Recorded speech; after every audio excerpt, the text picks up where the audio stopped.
习近平在讲话中指出，邓小平同志的一生是光辉的一生、战斗的一生、伟大的一生。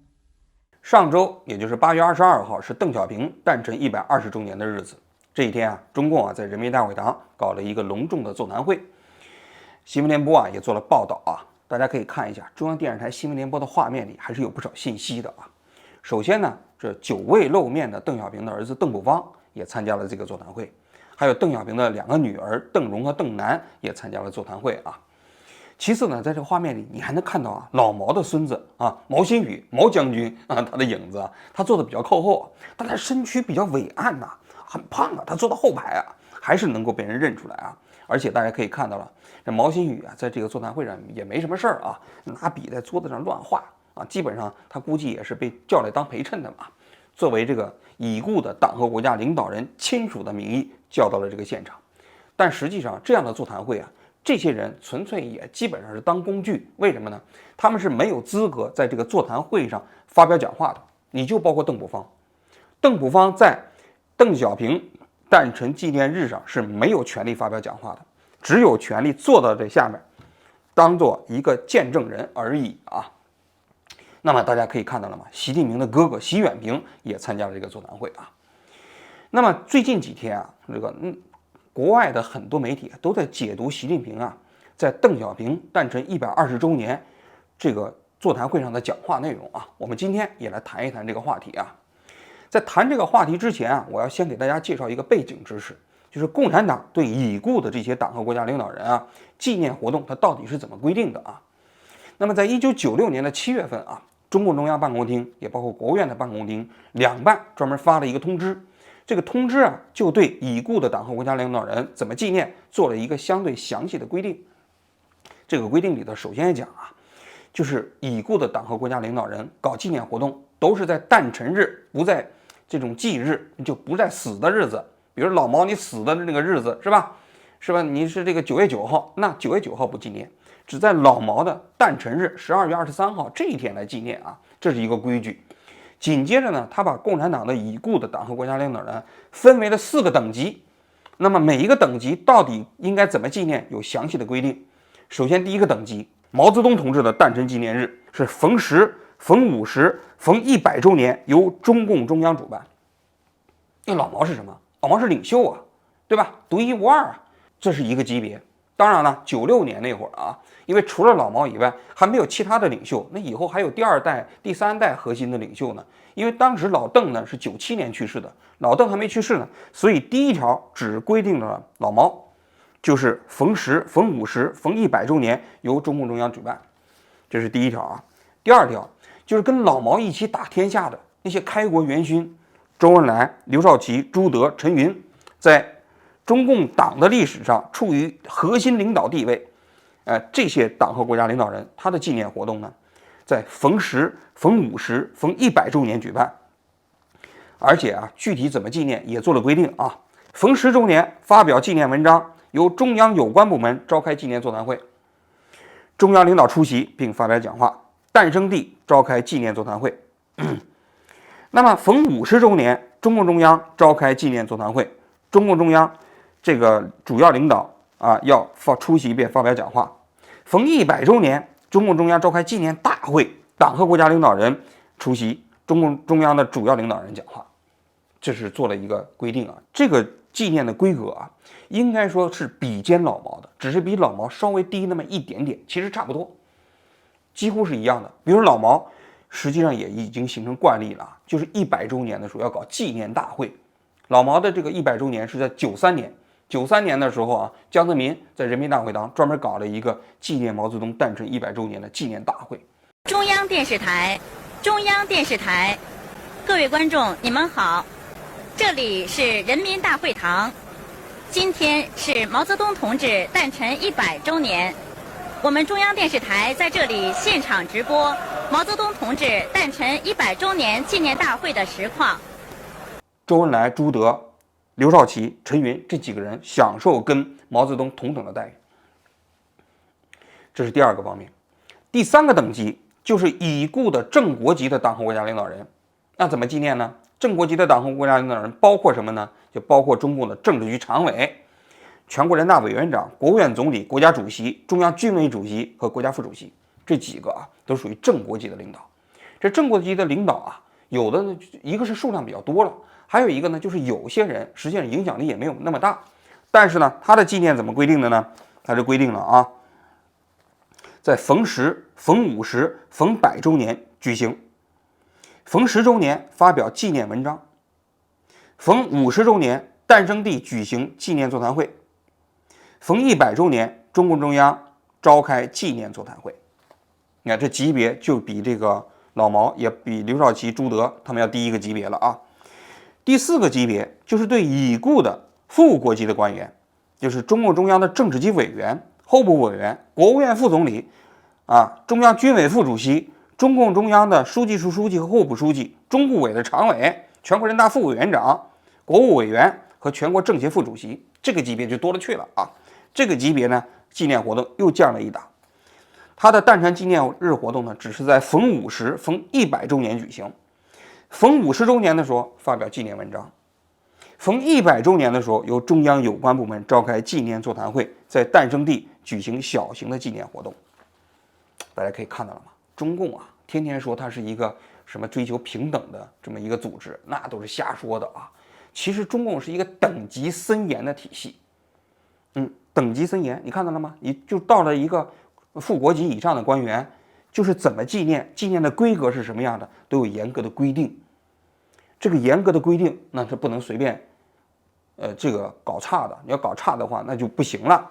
当然这里头也有一些例外你比如说华国锋大家都知道，那曾经也是党和国家的领导人，也是核心呢。因为老毛去世之后，他不就是当了领袖了吗？但是后来被搞掉了。搞掉了以后，那华国锋去世了。前些年2013年，华国锋呢，他是诞辰100周年。那华国锋的诞辰100周年，其实就没有比照老毛，也没有比照周恩来。纪念华国锋同志诞辰100周年座谈会20号在北京人民大会堂举行，中共中央政治局常委、中央书记处书记王沪宁出席并讲话。王沪宁指出，华国锋同志是中国共产党的优秀党员，久经考验的忠诚的共产主义战士，无产阶级革命家，曾担任党和国家重要领导职务。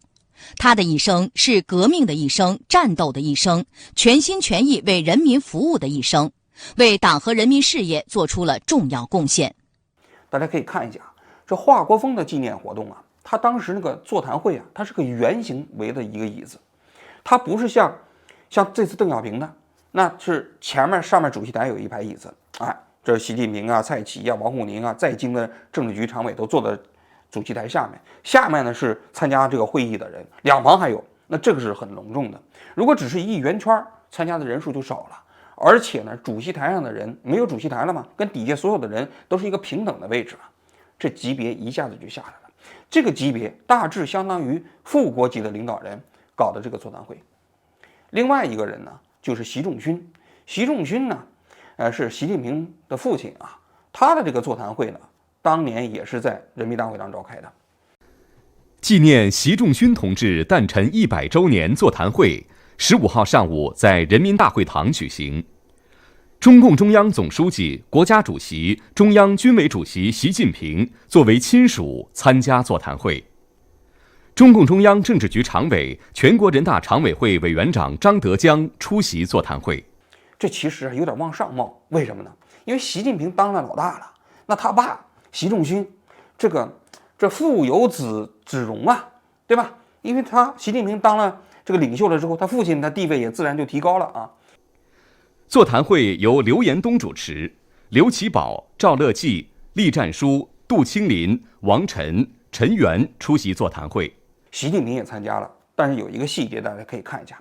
习近平当时参加他父亲习仲勋的座谈会的时候习仲勋的座谈会也是一个圆形的椅子围拢的，并不像纪念邓小平这样的上面是有主席台，下面有参会的人，这是第一。第二，习近平参加他父亲座谈会的名义不是中共中央的主书记，而是以亲属的名义，习仲勋亲属的名义来参加的。也就是说，他只能以个人的名义参加，因为他如果要是以中共中央总书记的名义参加，那就预制预的太厉害了。那你其他的副国级领导人搞这个纪念活动的时候，你习近平参加不参加？你如果不参加的话，那不公平啊，对吧？那大家就会讲，你习近平你凭什么纪念你爹的时候，你就以中共中央总书记的名义去啊？这不行。所以习近平只是以个人名义参加了他父亲的座谈会，但是你其他的那些副国级的领导人，至少我还没有见到啊，就普通的副国级领导人能够在人民大会堂召开座谈会，而且由国务院副总理来举办的，来主持的。所以呢，习仲勋是的确预制了，但是预制的那个程度没有那么强。大家可以看共产党的这一套体系，挺有意思的啊。那接下来呢，我们就来分析一下习近平在邓小平的诞辰纪念活动上他的讲话的内容啊。在这里我要讲一下啊，是共产党啊，实际上是一个没有什么这个一以贯之的价值观的政党。你别看他说他是一个共产主义政党啊，实际上这个共产主义对他来说早就不重要了，至少现在早就不重要了。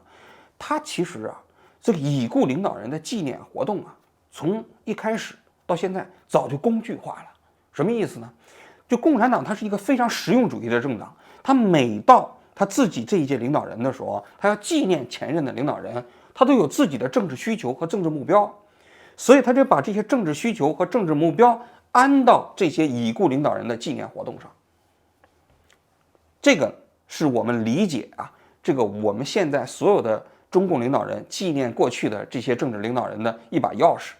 你就比如说老毛，老毛大家都知道，老毛在文革期间批斗习仲勋，批斗邓小平，那邓小平习仲勋把老毛给恨死了，对不对？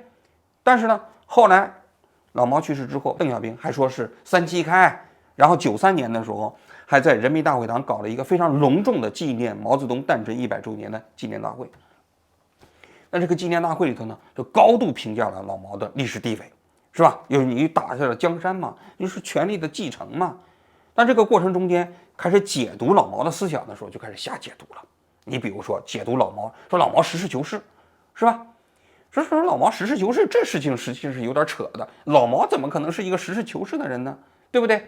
他基本上就是按照他自己的一个诗人一般的那种想法治国嘛，想到哪儿去了哪，天马行空，他是最不实事求是的。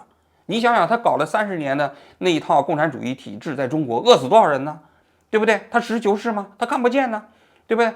所以老毛跟实事求是是没有关系的啊。这个等一会儿我们要讲啊。那么后来呢，江泽民在讲这个纪念老毛的时候怎么弄呢？他就说毛泽东思想那是很了不起的，但是毛泽东思想有一个核心，他要发展和创新。发展和创新怎么发展呢？发展和创新就是邓小平理论。所以我们现在纪念老毛的时候，我们就要从发展创新的角度来讲，去搞邓小平理论，去继承邓小平理论。你看到了吗？这实际上是一个非常实用主义的继承，对吧？后来习近平他在毛泽东的130周年的纪念活动里头，他也讲了，就我刚才讲了，他概括老毛的几个思想啊，他说老毛实事求是，那这不是瞎说的吗？老毛怎么可能实事求是？老毛如果实事求是的话，那中国就没有不实事求是的人了，对吧？他是一个一意孤行的，就我说一意孤行的，带有一点匪气的刘邦嘛，对吧？李自成嘛，成功的李自成嘛，对吧？那么后来呢，他又概括说，这个老毛要搞独立自主，说这个老毛这个独立自主啊，既不跟苏联走，也不跟美国走，他自己搞一套。但是呢，如果你要是了解中共党史的话，你就知道老毛搞独立自主啊，其实啊，他是权力斗争。他当年是跟赫鲁晓夫搞那个共产国际的领导权争夺过程中间没成功，然后跟苏联之间关系搞失败了。你以为他是想搞独立自主吗？不是的，他就是瞎扯的，他就是要搞权力斗争。所以苏联不搞了，他自己另搞一套毛式的共产主义，然后在东南亚扶持很多在小弟搞这个激烈的这个军事农村包围城市的这种军事斗争革命等等，杀了好多人呢。所以啊，老毛搞的不是独立自主，他就是要争权夺利，没成功。所以你可以看到了吗？习近平对老毛的这个解读啊，本身也是出于自我需要。他为什么要强调老毛搞独立自主？那是因为他自己就想搞独立自主吗？所以他把老毛的这个那话里头找出来一些，说的你看他搞独立自主，搞群众路线。那咱们现在回到邓小平，邓小平去世之后啊，一共搞了3次比较重要的纪念活动啊。一次呢是2004年的时候，邓小平诞辰100周年，这个呢是在人民大会堂搞了一个纪念活动，非常隆重。胡锦涛亲自发表讲话啊。应该说，胡锦涛在邓小平100周年的这个讲话过程中间，对邓小平理论的概括啊，在我看来是最全面的，也是最准确的。那这里头讲到了邓小平理论的核心是什么呀？邓小平理论的核心说白了就是一句话，就是社会主义初级阶段。社会主义初级阶段什么意思啊？就是共产主义实现不了了，你们别想了，我们中国现在就是搞的社会主义初级阶段，共产主义那很遥远很远，大家不要讲了。我们现在要以经济建设为核心，然后呢，要实现中国的现代化。中国的现代化要分3步走，对吧？这邓小平，然后呢，邓小平还有一个理论里头有一个非常重要的贡献，就是不要讨论姓社姓资的问题嘛。计划和市场都是经济调节的手段嘛，所以邓小平理论里头非常重要的就是把市场经济引入到了社会主义初级阶段的理论。同时呢，邓小平的这个社会主义初级阶段的理论还有一点，胡锦涛在讲话里头也概括了啊，就是邓小平讲了，民主是社会主义的非常重要的一个核心，没有民主就没有社会主义。他这里讲什么？这叫废除领导干部的终身制，也就是说，共产党自己的权力更替的过程中间，必须要废除个人的一个人来掌握一个国家历史命运的这么一个过去的体制，这是很了不起的。感谢同志们的理解和支持，全会接受了我退休的请求。衷心的感谢全会，衷心的感谢同志们。所以当时胡锦涛在纪念邓小平的100周年的大会上讲说，邓小平啊有非常宽广的胸襟呐，有非常大的格局啊，最后完成了共产党的这个权力从第2代领导核心向第3代领导核心过渡这么一个过程。那这是胡锦涛啊对邓小平的理论的概括啊。在我看来啊，胡锦涛实际上是最坚决执行邓小平理论的党和国家领导人了啊。所以他基本上是萧规曹随，虽然说这权力是由邓小平转到了他这手里头，但他基本上是按照邓小平理论在进行治理这个国家的。但是到了习近平时代，情况不太一样了。2014年，也包括今年的2024年，习近平啊在邓小平的110周年和120周年啊，分别也都发表了讲话。大家可以对比一下这2次讲话的意味深长。首先是2014年的时候啊，习近平刚刚上台。习近平在讲话中回顾了邓小平同志一生的丰功伟绩，总结了邓小平同志为我国革命、建设、改革做出的卓越贡献，强调邓小平同志为中华民族独立、繁荣、振兴和中国人民解放、自由、幸福奋斗的辉煌人生和伟大贡献。那习近平刚刚上台的时候搞的这个邓小平的110周年的讲话里头啊，他基本上也概括了邓小平以经济建设为中心，坚持4项基本原则，坚持改革开放等等，这些都讲了。但是他没有强调邓小平废除领导干部终身制，把这个拿掉了。其实这个细节啊，令人意味深长。大家想一想，习近平真的修宪，那都到2017年了啊。但是实际上在2014年的时候，他在纪念邓小平这个讲话的时候，其实他就已经把他邓小平废除领导干部终身制的这么一个主张，非常重要的主张拿掉了。所以习近平是一个，你说他深谋远虑也好啊，或者说他是一个什么也好啊，实际上在我看来，他的这个理论呢，他其实在2014年的时候他已经想清楚了，他在2017年的时候就是要修宪。你可以通过他对邓小平的这个理论的这个纪念过程中间，不露声色的就已经做了一些改变。那么在最后我们讲到这个今年120周年，邓小平120周年诞辰日，习近平的讲话啊，这篇讲话还真的蛮重要的。我看了一下啊，在这篇讲话过程中间，他首先把邓小平的历史地位啊抬得非常高啊，都是用转折啊、飞跃啊这个词啊。转折是什么？实行了一个历史性的转折，否定了老毛，否定了文革嘛，对吧？把这个国家由过去的以阶级斗争为纲，变成了以经济建设为中心。那这确实是一个伟大的历史转折啊。紧接着实现了马克思主义的历史飞跃。马克思主义的历史飞跃是什么？建设有中国特色的社会主义理论的啊。然后紧接着就是开创了社会主义现代化建设的新局面。然后呢，对这个国家统一、一国两制，那指出了一个正确的方向，这都没有问题。但是啊，我觉得在这篇讲话中间有一点特别令人意味深长，他讲到了邓小平非常重要的一个贡献啊，是捍卫了社会主义的旗帜，这可不得了啊！而且在这里头啊，还提到了89年。他这里怎么讲的呢？他讲到了当时苏联东欧啊搞这个巨变啊，也包括中国的89年啊，说当时有很多人实际上是想否定社会主义的路线，但是邓小平当时果断出手啊，果断出手什么？就镇压了学生嘛，然后呢维护了社会主义的旗帜。这一点说实在的是非常重要的一个变化。为什么呢？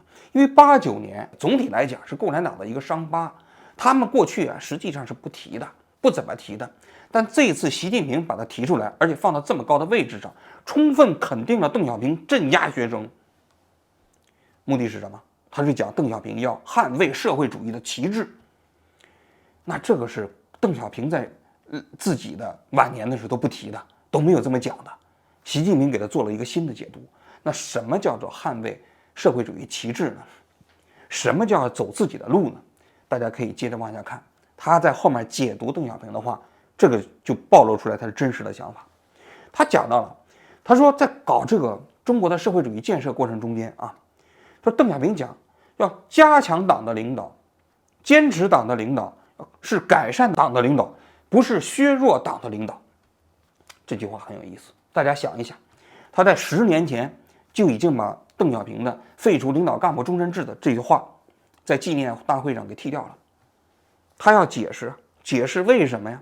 解释他现在的合法性怎么跟邓小平的理论的衔接呢？所以他找出了一个新的理论，不是削弱党的领导，言下之意就是我现在搞的这一套就是在加强党的领导，是在改善党的领导，不是在削弱党的领导。而且他又重新提到了民主集中制，说党要有核心，党中央要有权威。现在的核心是谁呀？现在的核心就是我呀，就是要加强党的权威啊。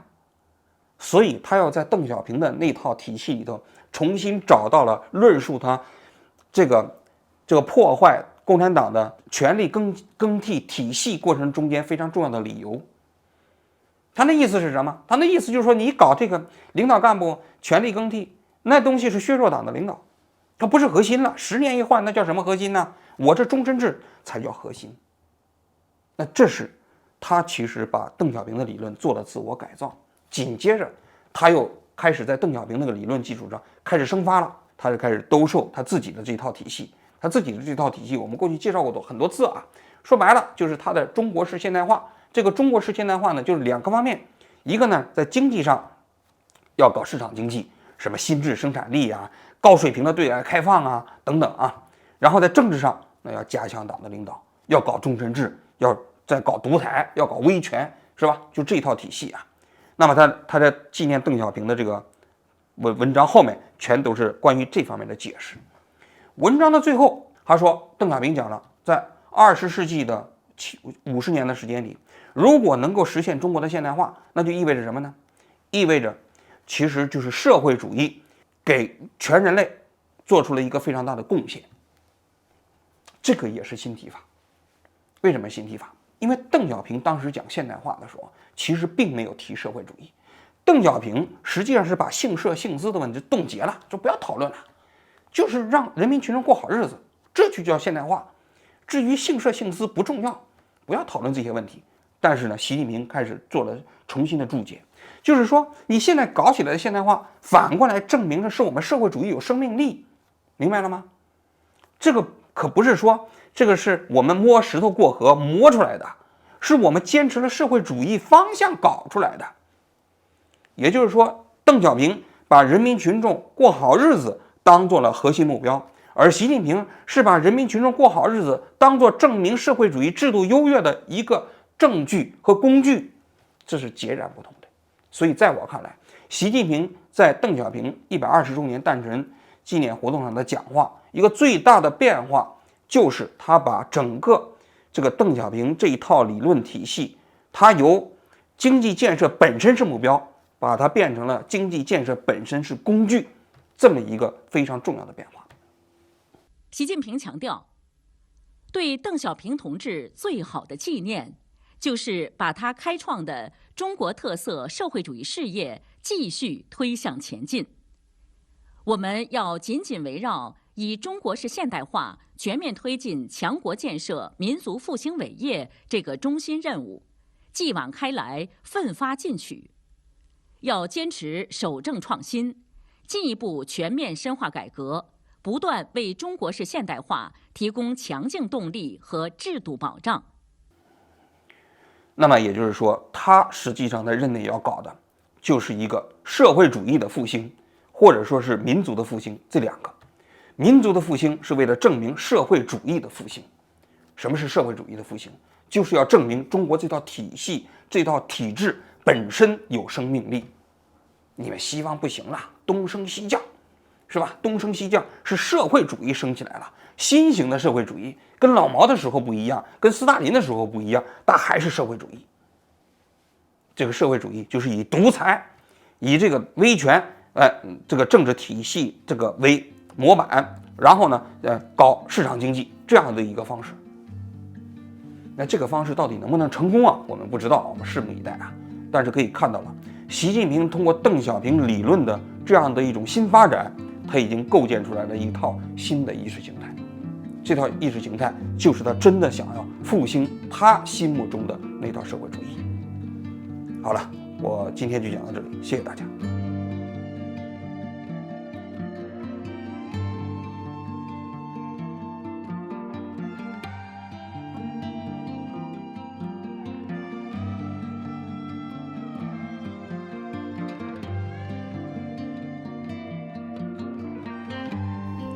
中共中央总书记、国家主席、中央军委主席习近平作为亲属参加座谈会。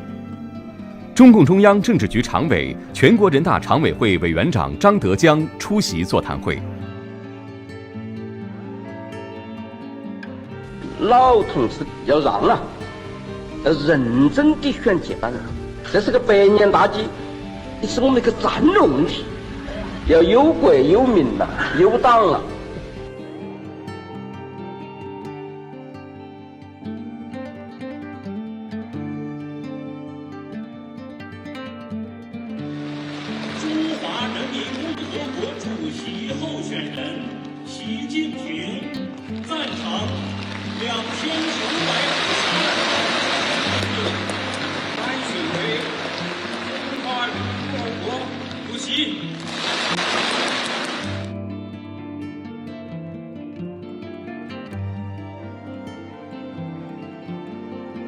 对邓小平同志最好的纪念，就是把他开创的中国特色社会主义事业继续推向前进。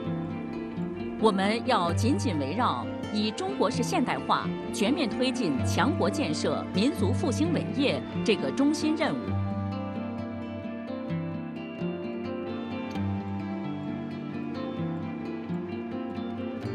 中国的时候，只要不搞水利，不搞改革开放发展经济，真逐步的改善人生，这个任何一条路都是死。